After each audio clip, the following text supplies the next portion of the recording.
Aloha and welcome to the One Day Virtual Stage, episode 133. Our guest with us today is absolutely fantastic. I've been chatting with him backstage. I'm not going to tell you guys much about him other than he's an Olympic athlete. I'll show a little video here in a second introducing him. But before we really get started, I just want to say hi. And I love that you guys are here and that you've been with us for so long now. And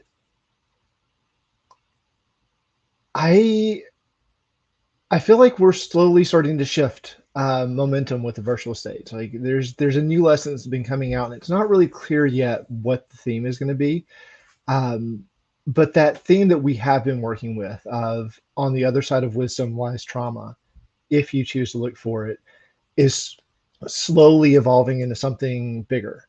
And I've seen hints of it in a couple of past episodes, but like I said, it's not entirely clear yet. And I kind of just want to invite everyone who's been watching to maybe go back and look at some of the past few episodes and really see if you can find that new theme. I'd love to hear your ideas and your thoughts on it as we move forward into what feels like a new chapter of the virtual stage. Also, just a few updates. The book is happening. We've got many chapters. We're just kind of refining the stories and the chapters, narrowing them down, really getting them crystal clear on what each chapter is and what each author is wanting to share with you guys. We're working on the cover backstage. We've got a lot of fun things to coming up. They're going to be shared. But for now, let me give you guys a brief introduction to Paul's and what he's about with this little video that he so graciously shared with us.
That was Paul's. And now to actually meet the man behind the video, I'd like to invite you to the stage.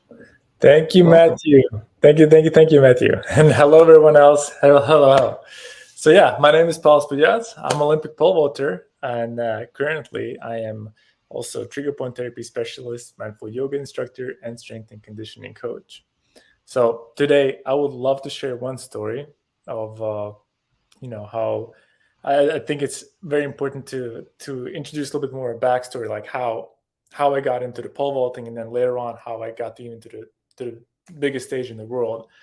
I started off quite early. I would say like 13 years of age, and then my brother, he's older than me, and we always competed with one another. Who can be better? Obviously, he was beating me all the time until the age of like 14, 15, and then once I got better and better and better, and then right before college, right before about, I think I was turning 18, 19, I got to be at such a high level that I was trying to make it to the London Olympics, which was 4 years before Rio. And I messed it out.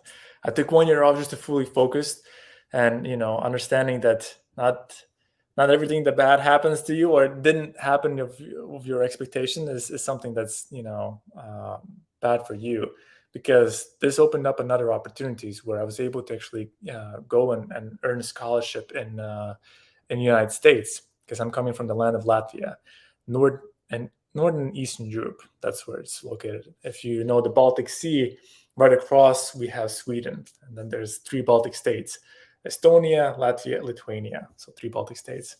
So yeah, I got a scholarship in University of Memphis, studied there, finished off the college in 3 years with major of international business and Mandarin, Chinese. And then I took another 1 year off because the vision was still there, and I knew I could qualify. Even though the standards were higher, it was hard to get to the next Olympics. I still believed, in my power that I could do it.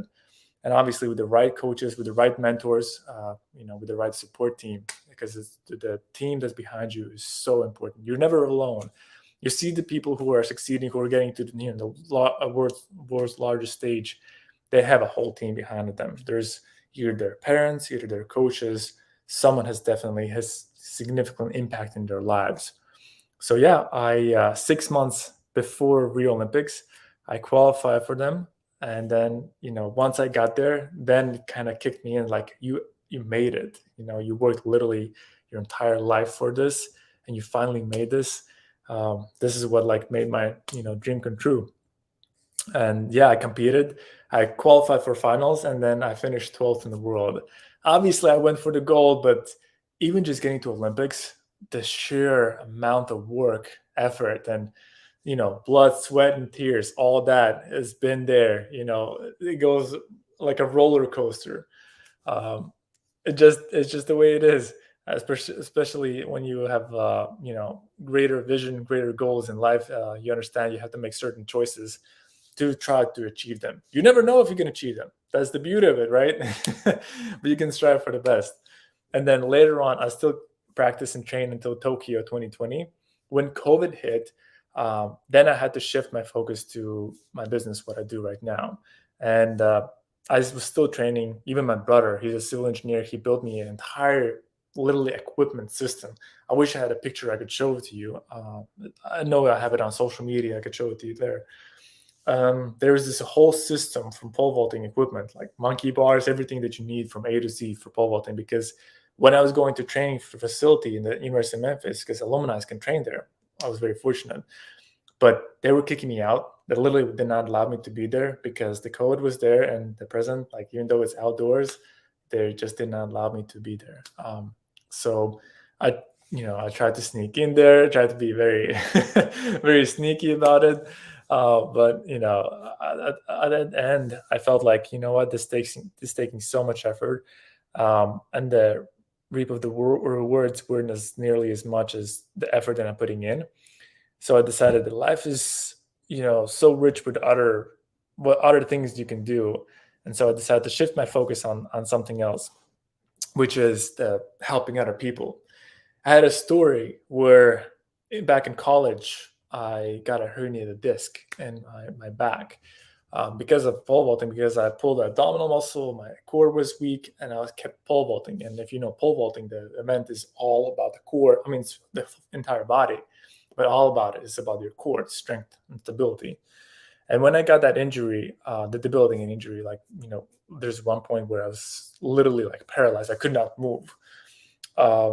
I thought my career, my professional career as a pole vaulter has ended before it even began.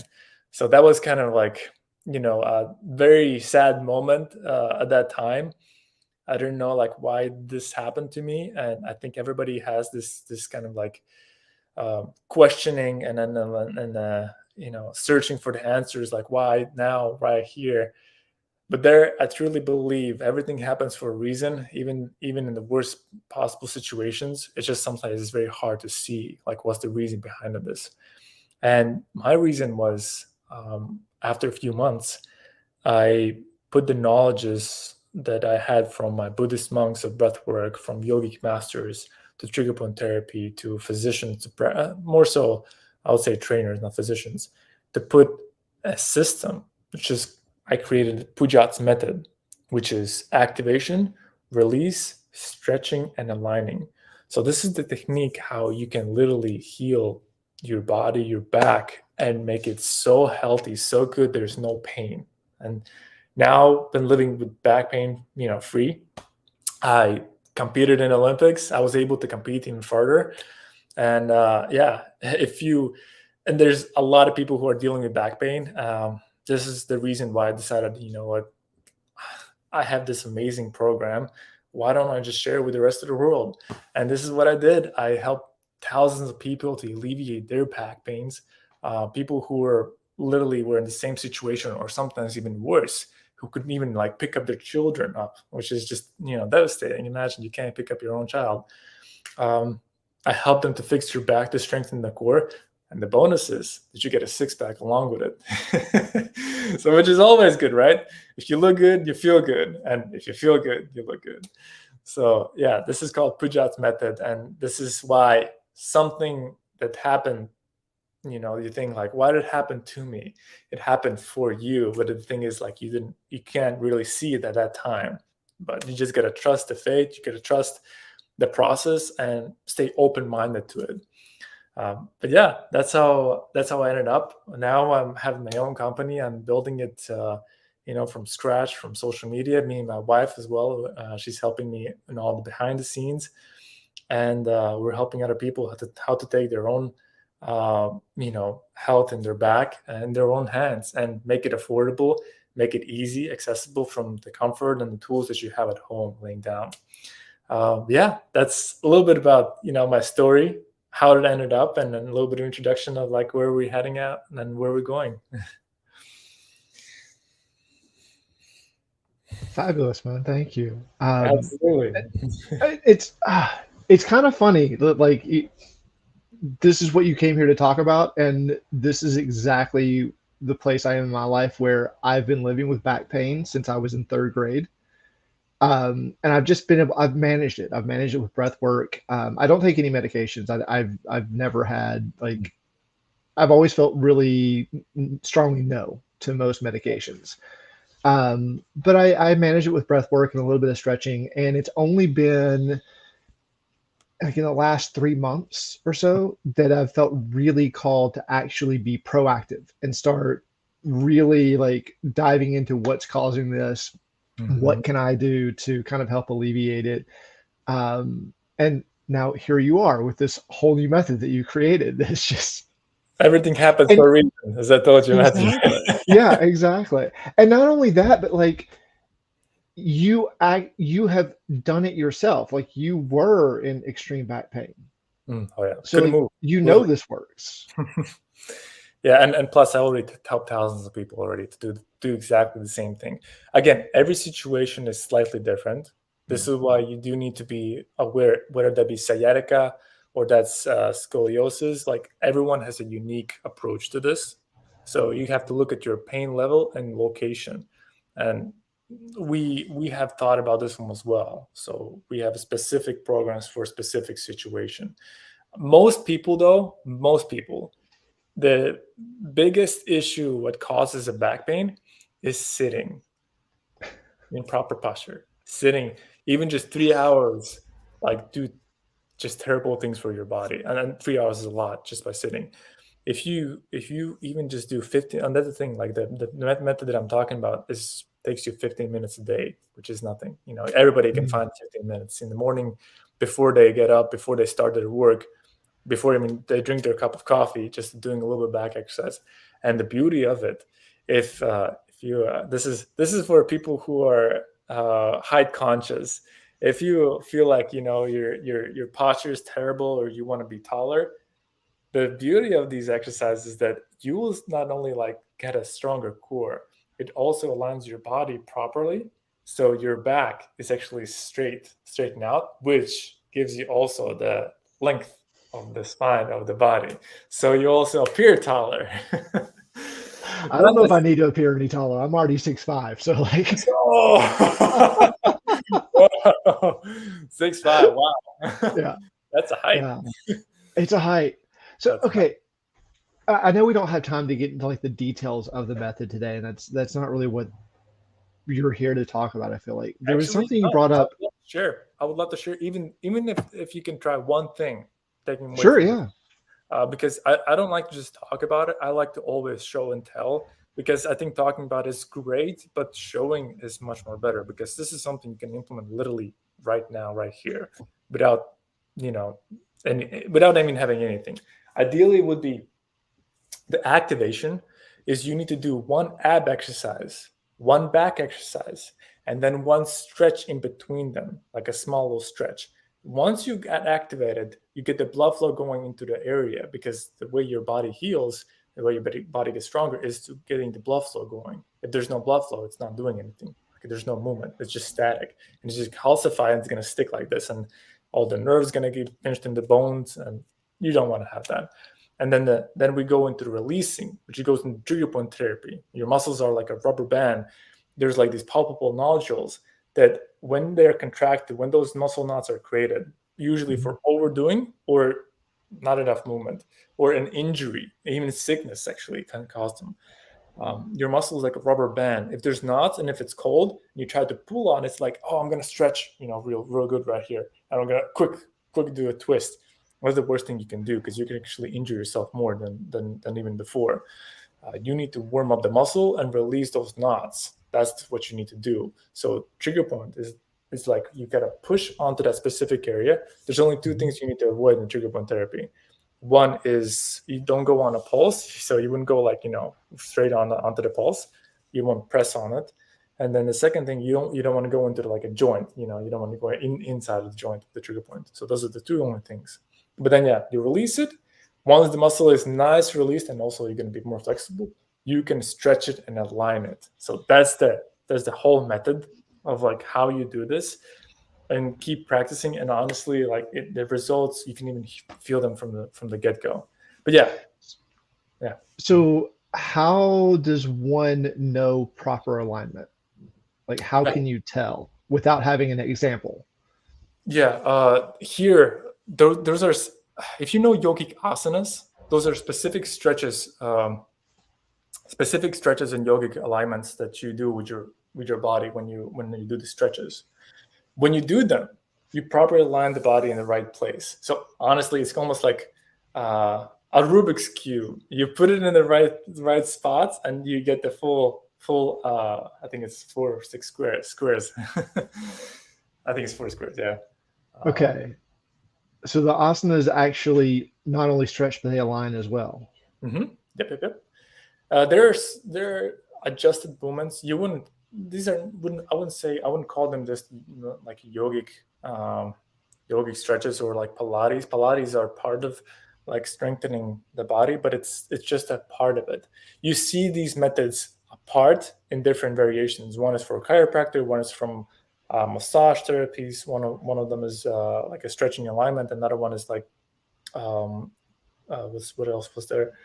From the pain point, there'll be the drugs, because we don't need none of those. We try to avoid them as much as we can, because that's only going to take the symptoms away, not the actual cause. So we want to stay away from those. And then if you get a surgery, it's only 50% chance if that's actually going to help. It's always wiser, like just putting 15 minutes a day is going to be a little bit more cheaper too than doing a surgery, because surgery costs now and again, it's 50% chance. You never know if it's going to actually help you. Sometimes actually can make worse even too. So that's why I truly believe the first thing you got to try is something that's non-invasive and it's easy to implement right now. And then I have a complete guide through it. Obviously I can't explain it to you in like a few minutes how exactly, but it's simple, easy to follow through, so to say. Very simple. Where can people go to learn more about it? Oh yeah, that will be my website. That will be let me write that in the chat. Pujats.org. So it's my last name .org. Okay, I'll put that up on the screen for everyone to see as well. And just out of curiosity, when you started working on this, how long did it take before you actually started feeling results? Like, you actually started feeling better? Yeah, this is the tricky part. When I started out, like my back was hurting while I was doing some of the exercise, and that's normal thing as well. But I felt already the first day. The reason behind it is because, particularly when you switch in the trigger point therapy, you release those muscle spasms that are right next to your nerves. And when you release them, this is where you're like, oh, this is the tension that I need to release. So you might, while you might not completely fix the issue, you at least take away some of the symptoms away instantly at the same time, like in the first day. So that's the beauty of this technique. Once you go through entire technique, you feel already just better. because you get the Mm. blood flow, you get the release, and then you get the proper alignment.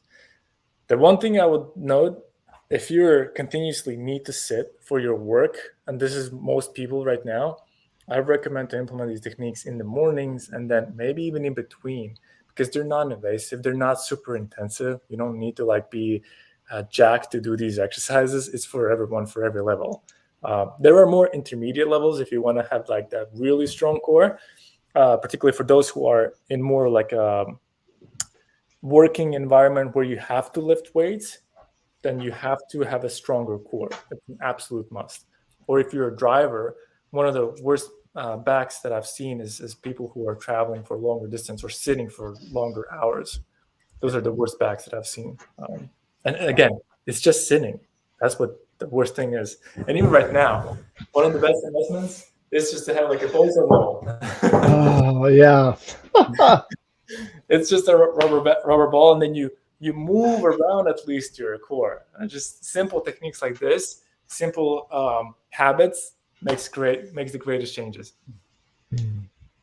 Yeah, for me, it's like not only was it starting in school because we grew up in a society where you start your kids Yeah, sitting at a desk, and first it's thing. just and yeah, constantly looking down, like looking down to write, looking down to read, like all the time, like bending the neck, and then from school it just goes for, well, at least for me, and I feel like for a lot of other people too, it just goes right into a career where you're sitting in front of a computer and staring at a screen all day, and so like those habits compound over time, and they especially when they start so young. um And like nobody teaches these techniques in school no, or at work. no, or Or like this, not even like simple breath work or meditation or yeah, anything like nope, that. Yeah, nope, it's nope. just it's not there. So I really appreciate that you're actually helping or wanting to put this out there. Yeah, um there I can't remember who said this, but it's something that I like. It really resonated to me when I heard it, and I absolutely loved it. And it sounds like you've kind of taken this same ethos. They said the body is the user manual. Like if you really pay attention to the body, it will teach you how to be real. It'll teach you yes, how to be yourself. 100%. So I totally agree with that because yeah, your body is very smart. Even just the food that you eat, you can feel like if you're gonna get bloated and like feel sluggish and tired, obviously that food is probably not the best for you. You know, like you gotta, and even though it's delicious and tasty, sometimes you gotta reevaluate what's better. You feeling good for the longer period of time, you know, or have that small amount of satisfaction for those few minutes. And that's it. yeah, it's like for me, it was very much learning to recognize that I actually was miserable, and I was just doing a lot of things that like basically distracted me from that misery for a very short amount of time. Mhm. And like the more I would do, the less effect it would have. Yeah. So like the more sugar I would eat, the more like TV I would watch, like whatever the distraction was, the more I did it, the less it took away the pain. And so like eventually I got to a point where I just had to admit, okay, I'm in pain. This sucks. I'm not happy. I need to do something different. Yep. And I feel like a lot like because we grew up in this society in particular without one, the emotional awareness, two, the meditation, three, breath work. Like we don't have any of that foundational structure. We don't have any of the like the learning how to actually work with our bodies and tune into our bodies. Yep. So I feel like a lot of people that's what it takes is like getting to the point of just being absolutely miserable before they're willing to make a change. Absolutely. Most people tend to close their teeth and like it's temporary, it's gonna go away, I'll wait, you know, it's gonna be fine, maybe like in the next day or in a week or in a month. And you know, understand it's getting more and more and more, so until you basically what happens is people are digging bigger holes for them, and postponing it for later simply because either they don't want to invest in themselves and their health, or that time they think that they have more priorities. I gotta say this, and I always say this: everyone's number one priority is your health. Like without a good health, if you feel pain, if you feel miserable, depression, anxiety, like you gotta pay attention of like, what's happening from within the inside you. Otherwise, like everything else is gonna fall apart as well. Like you gotta focus on like making sure that the health, the body, the mind is taken care of, because we're carrying, this we only have one body. We can't treat it as a rental car. You only have this one vehicle. You can't rent it out and then change it for another one when it breaks down. Oh, how nice would that be? Yeah, maybe for another business idea, someone Yeah. will be able to switch it for another body. Then then we can talk different. But for now, until then, you got to do whatever you can to take care of this body. And I'll tell you one more thing. One thing that stimulants and uh, the other like the thing that calms you down as well, they work in a way through your neurons, to your body, on a certain level. The more you use it, the less effect it gets, the more time. And you mentioned this as well. What happens with workouts is the opposite. The more you work out, the more it compounds and gives you more effect on it. Mm. That's the beauty of it. Imagine if there's ever something that could be prohibited, if someone couldn't make money of it, would be sleeping and would be workouts. Like those two things, like sleeping and working out, is one of the best things you can do. Like really rest your body and restore yourself, because your body is very smart. It can heal itself if you give it the right information, the positive information and reinforcement, and the proper guidance and movements. So then you can really be Gucci. And if you really pay attention to how it actually feels, like actually acknowledge the pain and take action to shift that. Because like sleeping, yeah, absolutely. But like I realized that about a year ago, I didn't even actually know how to sleep properly. Mm. You know, What happened? What happened for you? um, for me, it was like I was constantly waking up lethargic. Like Mm. I couldn't open my eyes in the morning. They were really heavy. Like my chest was really heavy. It was kind of hard to breathe in the morning. Mm. Um, and there were a couple of factors. One of the biggest ones is what I eat right before I go to bed. So if Mm-hmm. I eat like a lot of like sugar or heavy carbs right before I go to bed, do Yeah. not wake up rested. Yeah. And the other is I was ignoring the pain I was in as I was falling asleep, and I was falling asleep in like really uncomfortable positions. Mm-hmm. And so like I haven't quite worked it all out yet, but over the last year I've really trained myself to fall asleep in much more aligned positions, like on my back instead of on my side, or like if I am on my side, like actually using pillows to like prop certain. Awesome. Yep. Yeah. Yep. So That's like, the thing I wanted to mention is if your back is hurting, particularly when you sleep. That's many people actually. If your back neck is hurting when you fall up when you're sleeping, literally what you need to do is there's certain spots like right next to your hips, putting slight elevation. Also your bed. You got to make sure you have a hard, like a kind of firm bed. I would say much more better for your back than this soft one that completely bends you over like this. You need to have like the static position of your spine. That's what you want to get. And this is where you need to properly align the body as well, with putting a couple of pillows under your hips, under your shoulders, and this alignment is going to make beautiful things. This is where you do alignment while you're sleeping, which is amazing. Yeah. so okay, can you like do you have a specific arrangement of pillows that you prefer? Are you a side sleeper or a back sleeper I'm or more a so stomach? belly sleeper actually. Okay, all Yeah. right. So okay, for belly sleepers, like how do you get in alignment Yeah. as you're So, sleeping? yeah. For belly sleepers, the most important part would be your hips. Let me show it to you. So let's say, honestly, I would do it only with I have a thicker blanket. So I literally put one blanket right here on the side because I don't need a lot because my bed is pretty firm. Another one on this side. So what it does, it slightly gets the hips a little bit higher movement here. So it's not like completely bending my back like so. So it's a little more aligned here. And then on the shoulders, because a lot of times what happens is when you go on a belly, shoulders go inside, right? Yeah. So you put the pillow, I have like a longer pillow under one shoulder, and then a blanket on another shoulder. So your shoulders are actually like nice and long like this. And then neck is slightly on the pillow as well. Um, for some people who have very tight neck, they wake up and like, oh, it's very stiff.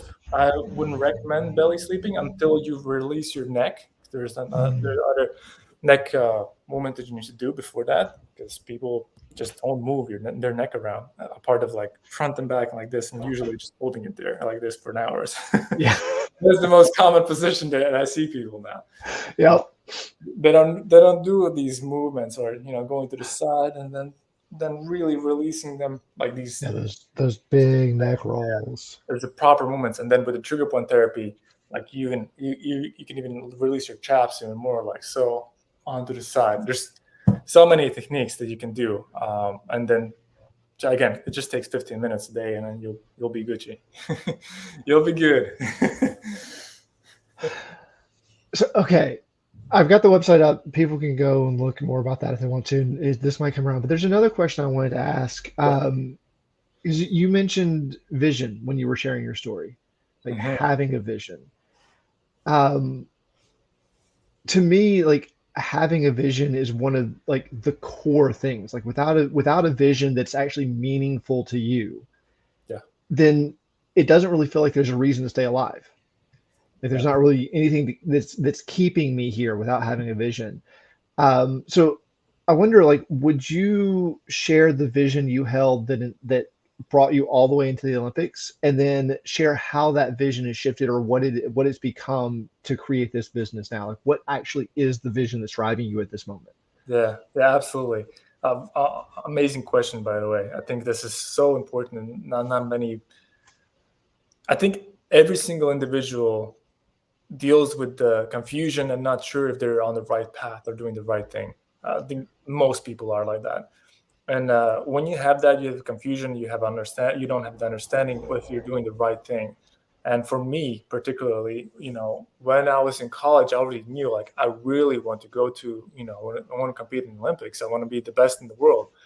That was my vision. Like, I did every single thing I could to possibly, go for that vision, go for that goal. I didn't really look farther than that. I wasn't like, oh, I'm going to be coach afterwards. And my main focus was like, I want to be like, the greatest as I can, but understanding that I'm competing with other people. I am competing, with individuals who perhaps have like more gifted, so to say, than I am, which is completely normal. Like every individual, some people are born 5'5", some people are 6'5", right? You can't control the genes, right? You can't control them. The only way you can is farther in the future, choosing your mate, and who has the best qualities you don't have, and then hoping that the offspring has those best qualities of both of you. And that's how you can change the genes. So understanding that my competition was only me. Like, I just need to be better than I was. And when you understand that, you're like not looking at anyone's other plate. You're just looking at looking what's happening within you, and just focusing on your own pace. Because starting to compare yourself, and this is a lot of what has happened in social media, where people think they're like, other people are living like these beautiful, like lavish lifestyles. Understanding that that's not that's not the way it is actually. That's just a different story. You need to focus on what's happening from within you, and focus on what you can control right now with what you have. And being grateful is one of the most strongest superpower that I possibly can imagine. That gratitude is what really, like, it's going to give you the joy for just being from within you. A lot of Buddhist monks, I'm certain other people have like gone through this. Maybe you haven't heard this, but a lot of Buddhist monks, they're sitting in one spot and just being blissful just by sitting. They don't need like anything else. They're just sitting in the blissfulness and just being super happy about it. See, the thing is, everyone has that access to it. Is this once you switch it on, without any what's it called, outside factors, you're good. Like, your life is going to be amazing. Like, even in the shittiest situation, those are going to come. It's going to happen to you. It's just the life. This is the way it is. You understand how to deal with them as well, much more easier. there's always three things we can do in any life situation. One is, if you can change it, absolutely go for it, change it if you can. If you can't change it, if you can walk away from it, go away, walk away from it. If you can't do none of those two things, then change your mindset towards it. Like, see if you can change your perception on towards that specific situation. Once, it's easier said than done, of course, and you need practice like anything else in the world, anything else that you want to be great at in the world. But once you understand you can train this and then start to really practice it daily, you really start to shift your mindset.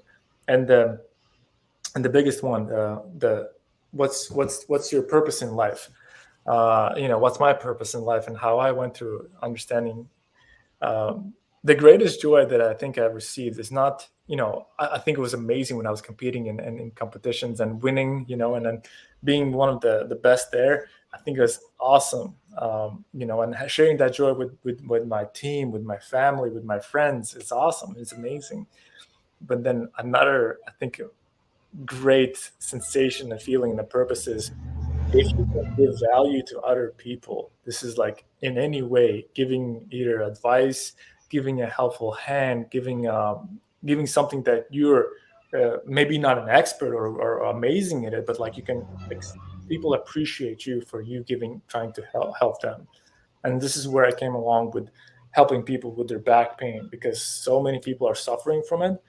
I was one of them as well, and I know how to get rid of it. I help thousands of other people to deal with this, to get rid of the pain. And I know there's a million other people who need that, but they still haven't heard about this technique. It's still very fresh. It's very, very new. It's very new. And giving the help, giving the resources to them is my purpose right now, is to help others. And helping others is what really, like, it's just, I think this is what we meant to be here on this world. Like, we're here as a grand family. We're sharing this world.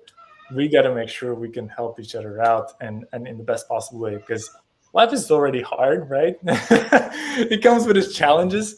We don't need to make it more harder to one another. How about we just help one another, and then in the best possible way. We need to fight a little bit of that animal instinct, because we're still, coming from the monkeys. We still have that primal brain where I think people call it the lizard brain. I'm not quite sure what exactly it was, where you have these vices, the jealousy, the anger, the sadness. Like, those are the normal just feelings that we go through. Understanding where they're coming from, observing them, and not trying to fight them, because a lot of times when you try to fight them, they're just getting stronger and overwhelm you. But just observing them, like really curiosity, like, why is this coming from? Is there anything I can do about this? Like, being curious, being a scientist, almost like onto those feelings, is what really is going to make you elevate into a higher evolution of like what you are, and you become more conscious, become more aware, and wiser. And you don't have to suffer. That's the beauty of it. The pain is going to be there, but you don't have to suffer. Yeah, the way the Buddha put it, I actually love. He said, "Pain happens, suffering is optional." Yeah. Yep. Yeah, Definitely. and like, so, how do you define suffering? Like, what is it that creates suffering to you? Like, I know you kind of talked I'll about tell it you. like in a roundabout way, but like really kind of point at it. Yeah, I'll tell you a personal experience. I think it's very common to everyone, to be honest. When you get in the car and you drive, and there's someone who starts, honking on you because you didn't drive instantly when the light turns green, and you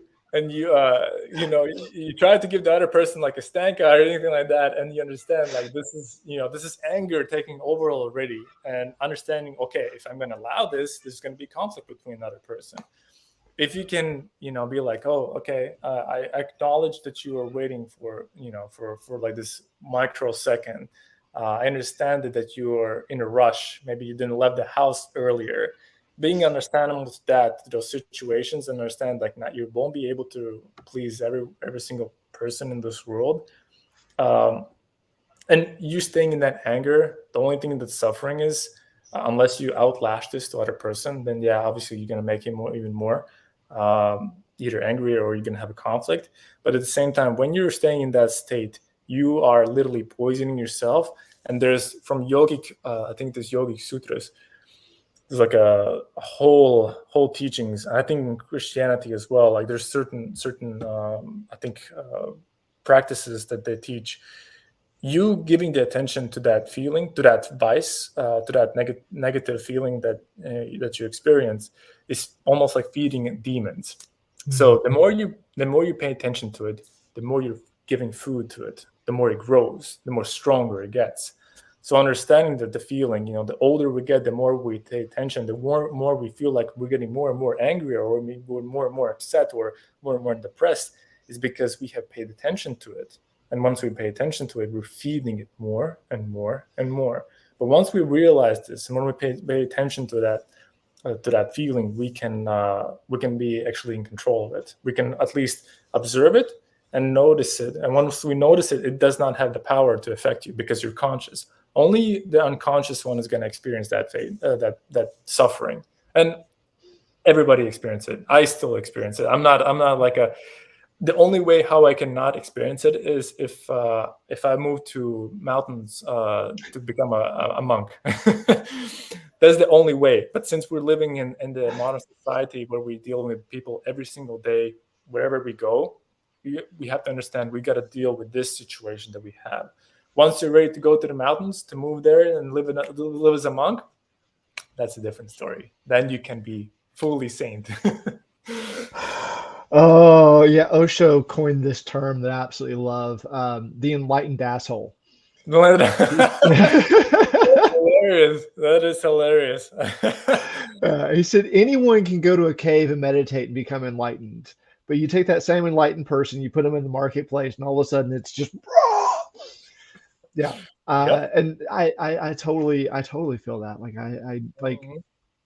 in my morning meditations, I sit and I'm just like, I don't want to move. Like I don't want to go anywhere. I don't like. I'm content right there, fully and presently. And then as soon as I get out and get on my motorcycle or go do whatever it is that like I Something need to just do that day, then yeah, everything starts coming up, and it's just like, yep. oof, And that's what yeah. I've noticed as well. The more you practice it, the more challenges for some reason comes to you. For some reason.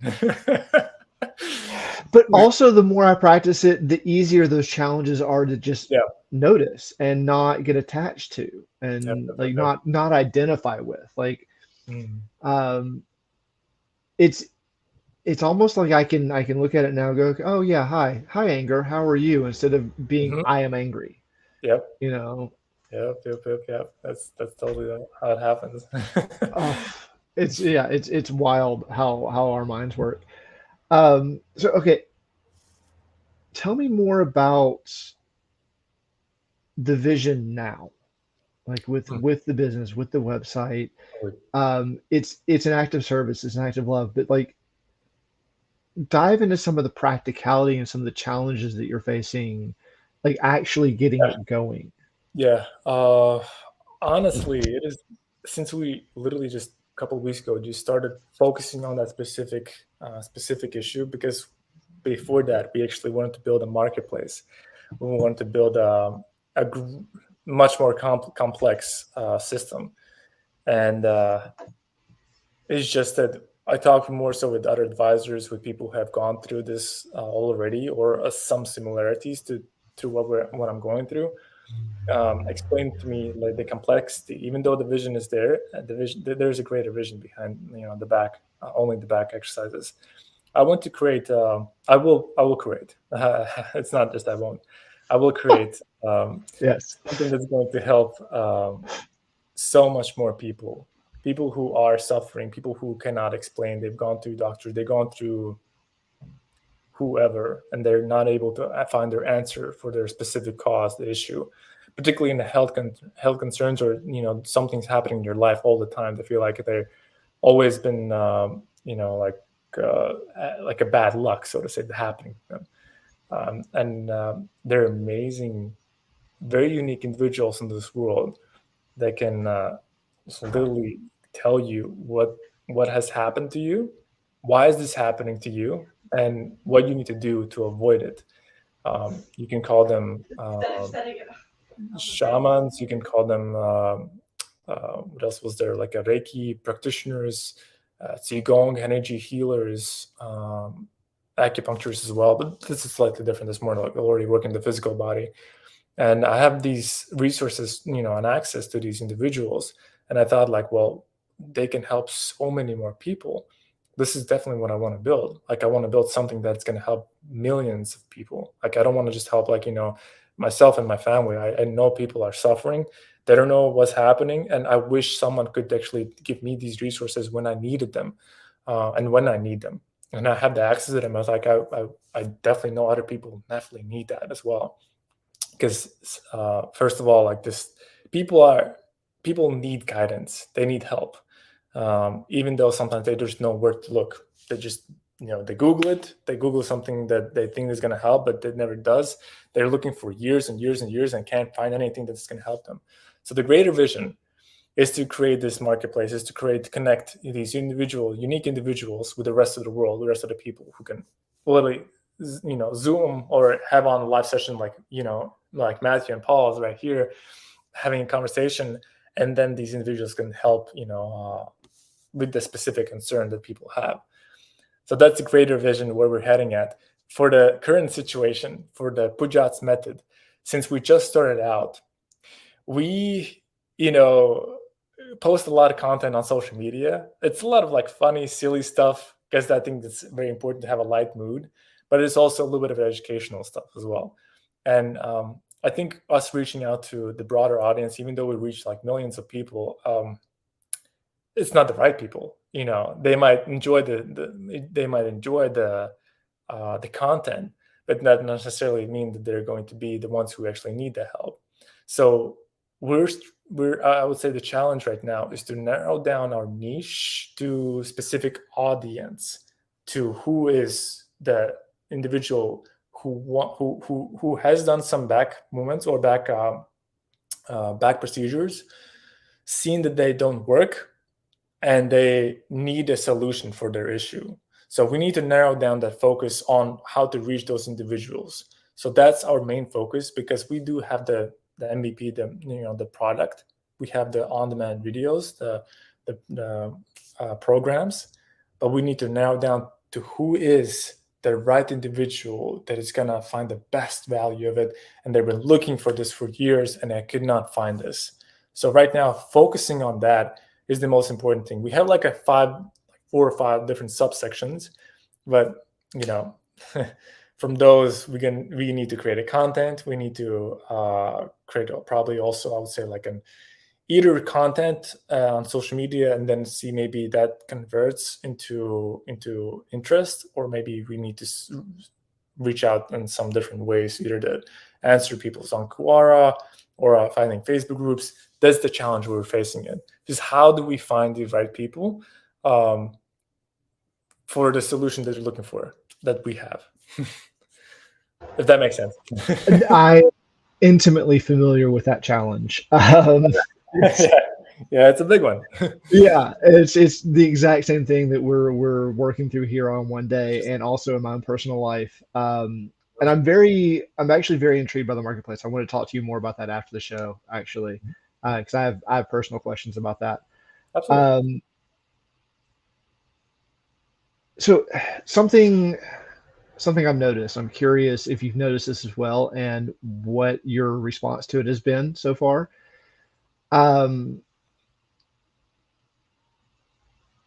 In this journey with creating One Day, and like just here on the island where I'm at, like working to create community, um, it seems that we're at a time in our human evolution where everyone is so caught up in the individual journey. Like they have their lives, their family, their job, their career, and it's very personal and unique to them. And they don't feel like they have time to do anything outside of that. And so to approach them with a vision of something bigger than that, like they're like, oh yeah, that's exciting.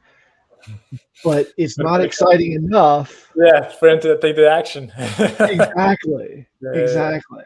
yeah, So like, so you've that's not, obviously noticed this. yeah, that's not your audience. Not your audience. I'll tell you this: if they're not talking from business side, if they're not paying customer, they're not your audience. Even though if you have the problem, if you have the specific issue that people have looking for answers, you got to see who's willing to pay even for like a pre-alpha product. So this is before even it's ready.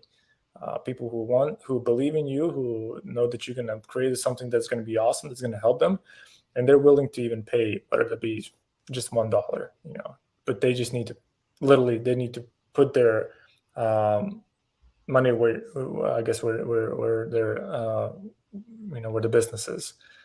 And yeah, finding those right people is a challenge, but that's what I think most businesses struggle with. This is what most entrepreneurs struggle with, is defining either the investors, if they have like if they're going through a burn, or if they're going through what was the other business name for it, if they already have existing customers, they're paying already you, and you're just improving the product or the service, then you're actually just building it better, and you're improving the things that you're lacking, or the things that your customers are helping you to actually build the product. Because a lot of times people don't know what they want until even they tell you what they want. You build it and they're like, okay, that's great, but I'm not sure about it. And then that's why sometimes you gotta go beyond that. You have to see, okay, how many people, what's the problem. You got to always start with the problem, and what's the market size of that problem. Like if there's a significant amount of people who are dealing with this, and are there any other solutions, and then what are those solutions, and can you make those solutions better, and where are these other companies receiving reaching out to these customers. So I think going through that, going through that process is the shortest way, how to really figure out like the right market audience, and then where to reach them. And if you're building something that's actually going to be useful, not just because you think it's a cool product. Because a lot of times founders struggle with this. Oh, I think this is awesome product. Everybody's going to love it, before they even go into the problem.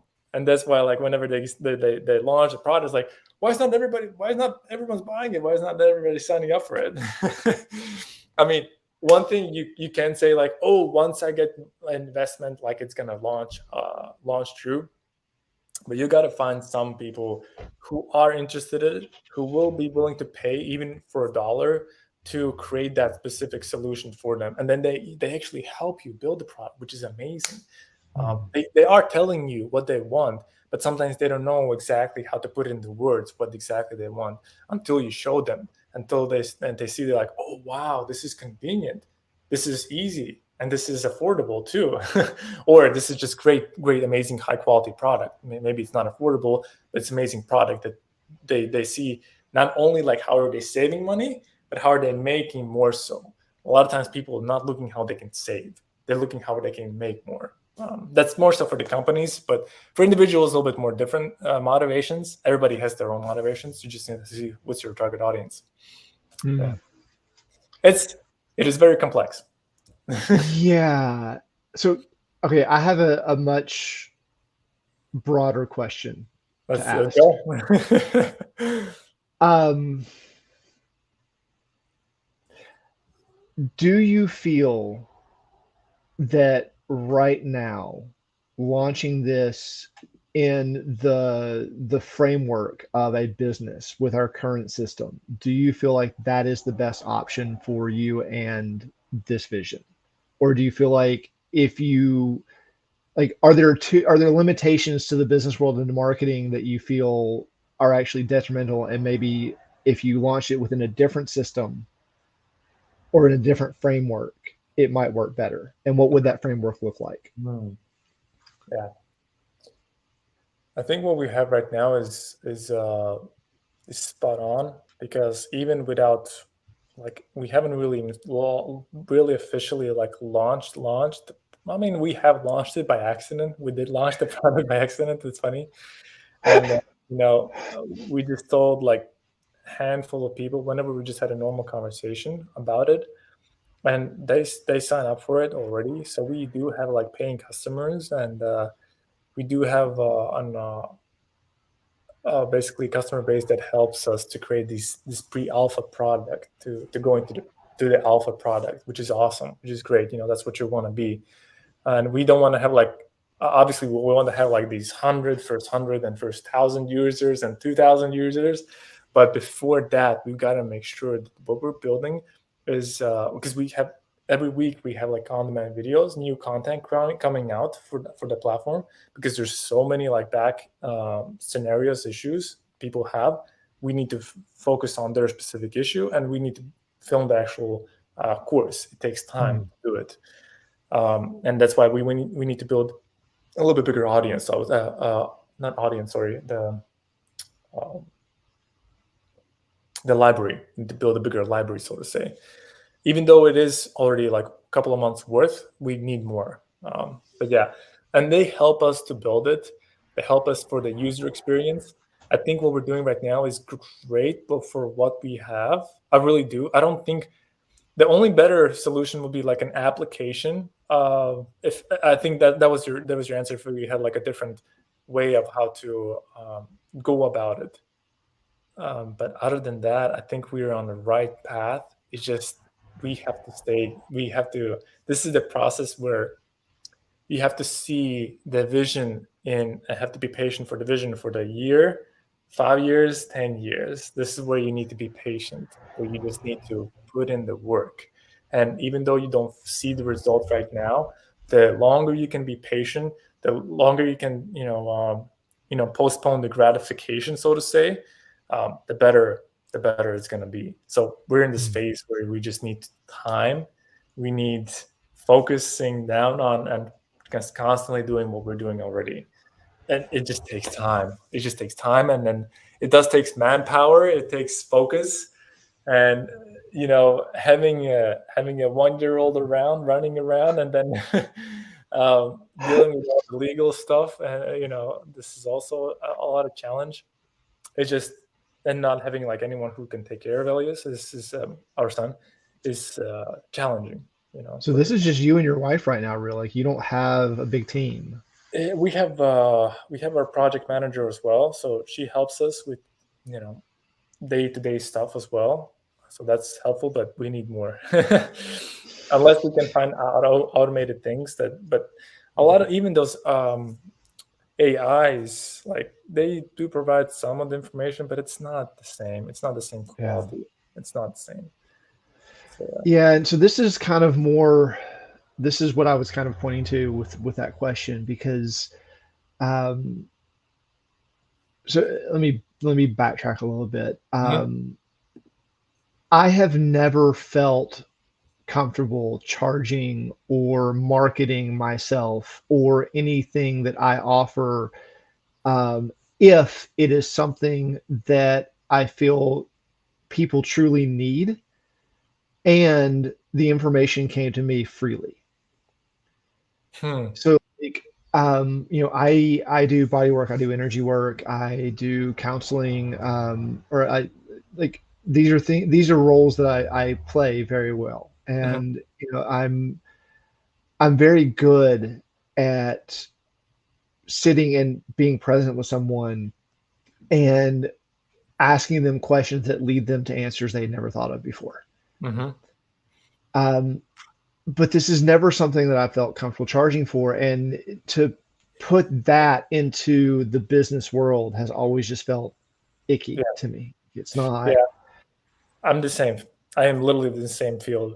This is where you need someone. Honestly, this is why I had my wife. What I'm telling you, Matthew, you need a significant other. Who's going to tell you, no, Matthew, your time is valuable, but you're going to be helping a lot of people. And I'll tell you one thing: there's a fair exchange what happens in this universe, in this world. once you give some, I truly believe you got to give some free content for a lot of people. People will literally just can't afford stuff, like they just can't. Like, the economic situation for many people are very, challenging to say the least, and it's and for obvious reasons. I'm going to go into detail for that, and Indeed. yeah, it's going to be a different whole conversation about that. But yeah, this is where you have to give free content to some people. Absolutely, 100%. Don't be afraid to giving free content, because once they see the value, they're going to come back. They're going to come for more, and then you can actually charge for like a, whether it be like a high ticket product or just for a more in-depth detailed session with you, so to say. You need to stay, be comfortable, even if it's just donation. Honestly, that's also something you can start off with, like freely. Like there just need to be fair exchange, because when you give something to them, and if you don't receive anything in return, unless you're doing this for your good heart, unless you're doing this for like just because like you want to help others and you don't expect anything from that. But if you are doing this for more and more and more time, this is your time and energy, and if this is not like a volunteer work, then there needs to be fair exchange, because it won't manifest fully for them as well. This is why you actually have to think about them in terms of like, it's not going to fully manifest for them if they don't give you anything in return. That could be even just candy. That could be just like anything. There just need to be exchange between these energies. So, Yeah, sometimes just witnessing them change and grow feels like it's enough, mm-hmm. but sometimes like it's it starts to feel really one-sided, especially if like they keep coming back and keep coming back and keep coming back and keep coming Oh back, yeah, I don't know, bringing but it. they don't actually implement any of the changes they say they're going to. Oh yeah, yeah, yeah. There's a specific name for those individuals. I forgot the name of it. It wasn't nothing rude, but it was just funny. Yeah, for those people, you got to see if they're draining. If that time could be used for something else that you could be doing, hosting another video conference like this for other people, or making yourself an do it yourself project at home. Anything else could be done for that time. You have to evaluate, like, if this is the best thing you can use your time, and how is it benefiting you as well at the same time, not just the other person. Because a lot of times what happens is, even if it's an emotional outburst on you, you are the one who's picking that energy up. You have to deal with that energy in some way or another. It's like, there's this saying from, I think, it's Sadhguru. Maybe you heard of him. He's in Indian. Um, I think it's Yogi Guru individual, who says, whenever you pick up, throughout your day, talking with people, like their energies and their vibe, it's like you driving out through the city. Oh, second. It's okay. Yeah, so while he's doing that. It's still calm, huh? The joys of live broadcasting. Yeah. Yeah, That's when you know it's live. exactly. um, yeah, my thought was, oh yeah, whenever you go through the city. Clearly, something needs attention. Oh, someone wants me. Ah, 1 second. okay.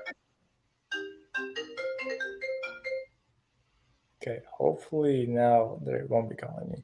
Okay, let me finish this thought real quick. Yeah, when you go through the city with your bicycle or whatever, going through the city, you get the fumes from the car as well, so you get dirty from the end of the day. So the same thing happens with the energies. You pick up on those energies, and you need to clean them after yourself as well, because you pick up on them. So it's been very important after these sessions that you as a host, you as a yeah, use a host, a leader.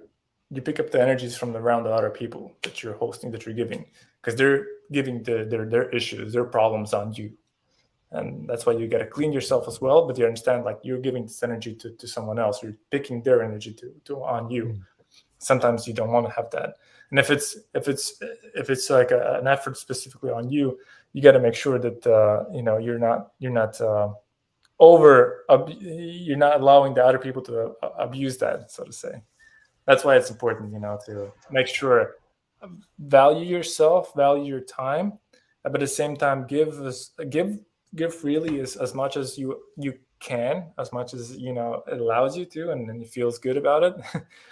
But yeah, don't let people to take advantage of you. I would say, honestly, because I've done that before, and then imagine that time that can be used for creating something that's going to help you building more of like your vision. Like, what is your grand vision? Uh, Obviously, helping even one person is amazing already. That's super. But if your vision is to help like hundreds, 10 people, even just hundreds or millions of people, then you have to see where your vision is, where you're going with it, right? So okay, I know time is running short and your attention is being drawn elsewhere. So one last question, and I'd like to offer you a chance for Yeah, any closing remarks. Um, what is your cleansing routine like after hosting a session? Like what is your come back absolutely. to center routine? We can do this together. Uh, Okay. Take your right hand, index finger, and middle finger. Go like a scissors through each of your left finger like this. And you take it twice. One, two, one, two. Yeah, to the sides of it. Yep. That's it. One, two, one, two, one, two, one, two. Same thing in other hand. One, two, one, two, one, two, one, two.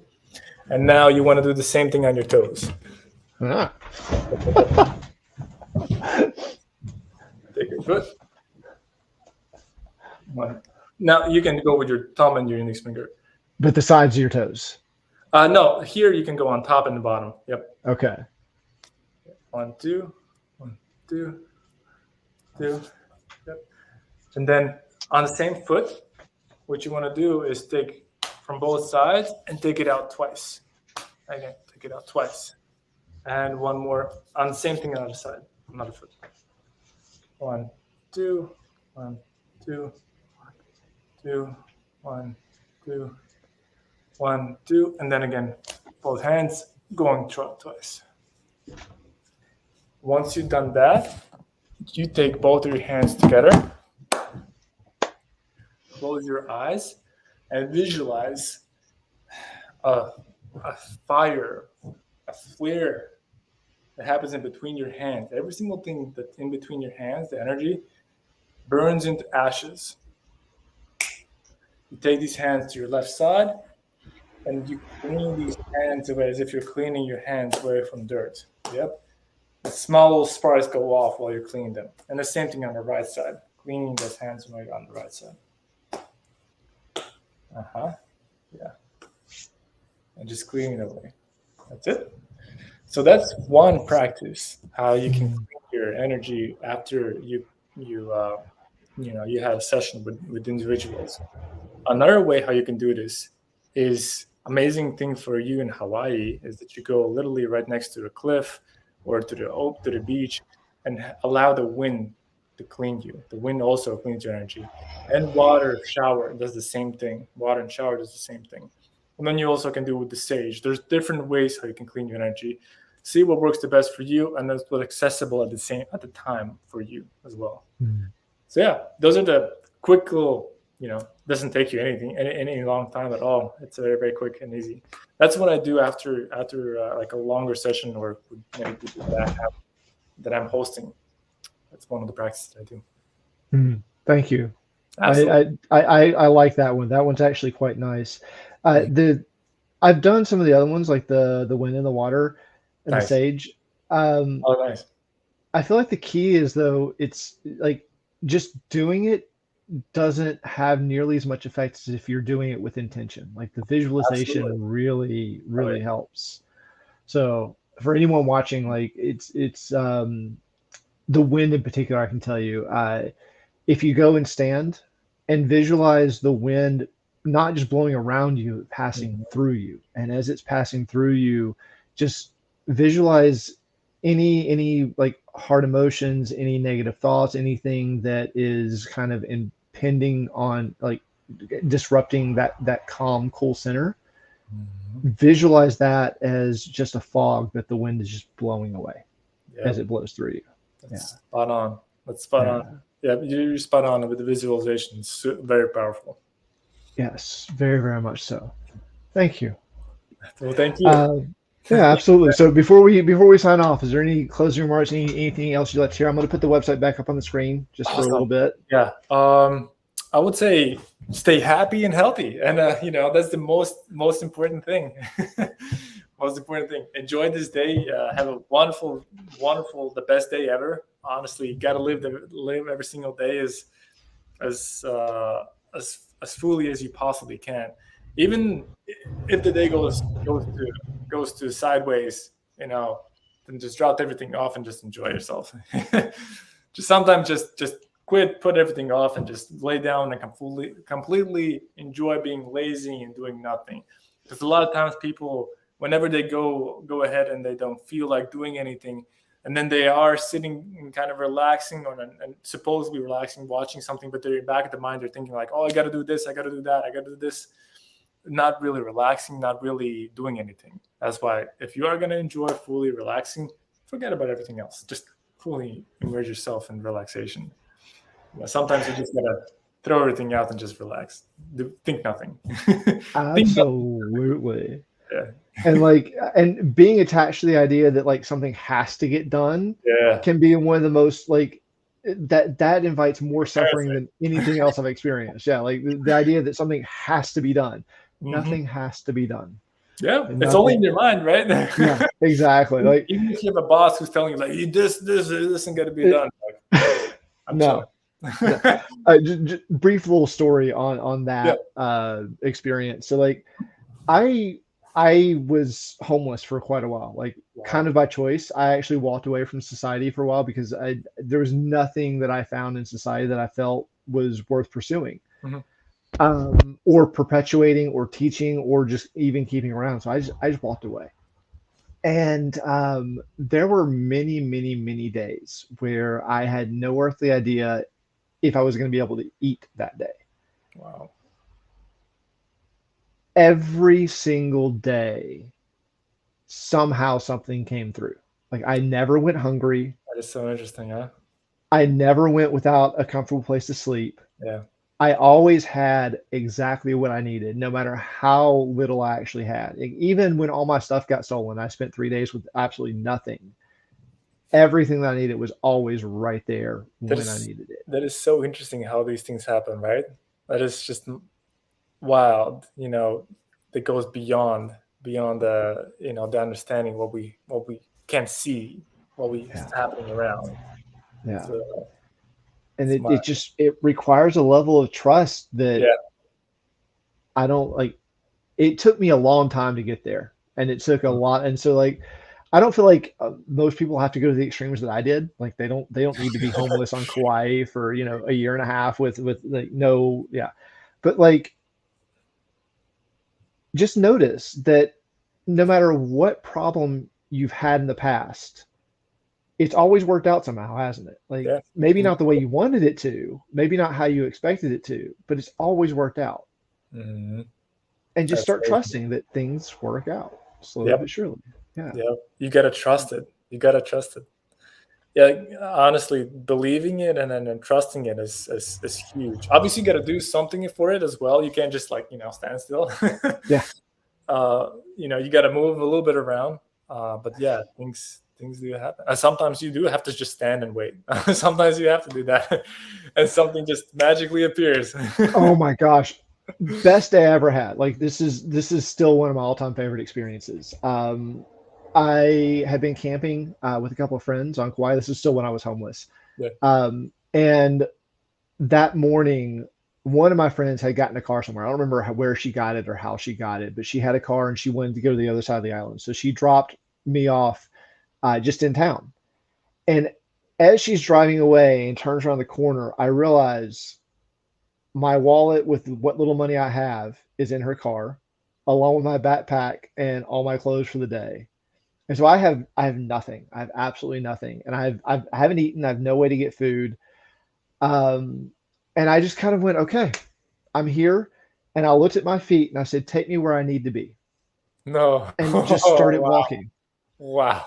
Wow. Um, That is and wild. I ended up at the shopping center, like at a Starbucks, and I just stood there for hours. And every once in a while, like I would just get this urge to walk somewhere else. I'd walk to a different part of the shopping center, and I just stand there. And everywhere that I went to stand in that shopping center, someone would walk by and start talking to me. And from that conversation, something that I needed would come to me, whether it was like a job offer. Like I had like two different job offers that day. Wow. I got a whole rotisserie chicken. I got a lemon meringue pie. Um, there's several things, but like I did nothing that That's whole day, great. but Yeah. just like go wherever my feet took me. Yeah. Wow. Well, I hope that people who are hearing this like needed to hear this, because a lot of times people are very confused and they're not sure if they're on the right path. And sometimes hearing other people's stories is like what they needed to hear. Like, and that's how they ended up like they just need to hear this.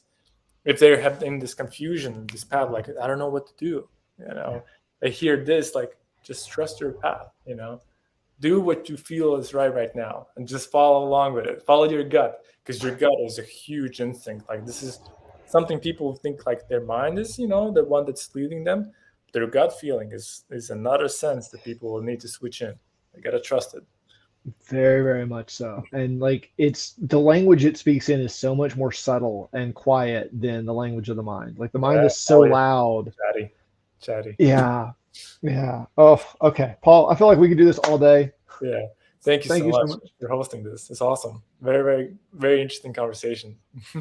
Yeah, it really was. Thank you. And for anyone else, so just to recap, Paul's, you just want to tell them one more time what it is you're doing, like with the website and everything? Absolutely. So we are the I would say the natural Advil for your back and neck pain, but without drugs. This is where you can implement the movements. This is the Pujats method of activation, release, stretch, and align to alleviate your back pain, and you feel the results honestly after the first movement, actually the first session. Obviously, you need to stay consistent, but if you have been dealing with back pain, we're here for you, and it's very affordable. I think it's, if I'm mistaken, $15 per month, because every single week we have a new program coming out for a specific issue. And if you do have deeper questions about the specific techniques or issues, your specific issue, you're always welcome to reach out directly to me. There's going to be access to that for a one-on-one session as well. So that's what we do. We take care of people's back and neck pain, and yeah, making sure you're pain free and you're happy and healthy. Absolutely. And for anyone who's watching who's curious how Paul's knows this works, he knows it works because he lives it. Hmm. Like he lived in back pain for years, and this is how he figured out how to heal himself. So And help and thousands of other help. people already. Yeah, Yeah, same absolutely. situation. All right. Awesome. Paul, Thank you. thank you again. It's been a pleasure. It's been I will awesome. catch you backstage in a little bit, all right? Awesome. Sounds good. Guys, thank you so much for listening. This has been episode 133 of One Day, the One Day Virtual Stage. And since Abram is not here with us today to give his usual outro, I'm going to do my best to give him credit or to, well, see, this is what happens when you have to do production and everything else yourself. So, we'd love to have you guys on the show, especially if you have been through an experience that has really reshaped your life and has created something for you that you're now sharing with the world. We want you to come share it with us as well and share it with our audience. You can go to the website on the screen, onedaymvmt.org/share my gift to sign up, to set an appointment to come be on the stage. And just remember, like, we couldn't be here if it wasn't for you. Like, this is our gift kind of to ourselves and to you as well. Like this is not just for us. This is for everyone, and this is part of our mission, which is bringing you and me and communities together in joyous celebration, unifying humanity in our diversity to create a better world for us all. And something that we've been playing with backstage, we haven't actually updated this yet, but what is a better world? Like, what does that look like? That's a question that's been coming up more and more often. And the reality is, like, we don't have the answers and we don't know any one person who does. But what we've noticed is through conversation and through like actually implementing things together and trying, we're slowly learning what a better world looks like. And something that we're going to be changing in the mission is it's not that we're creating a better world, because this world is wonderful. It's that we're creating a more harmonious world, like something that we live together in peace, not just with each other, but with all beings. And that's really our biggest vision, is humanity rising in a connected world with each person's unique contributions being valued and magnified through a higher level of collaboration, producing unprecedented new realms of possibility. Like, we don't know what this is going to look like. We're very curious to find out. And so we invite you to join us to co-create this world together. Again, thank you so much. Love having you here. Pauls, you've been a pleasure to speak with. Until next time, one day is today. Aloha.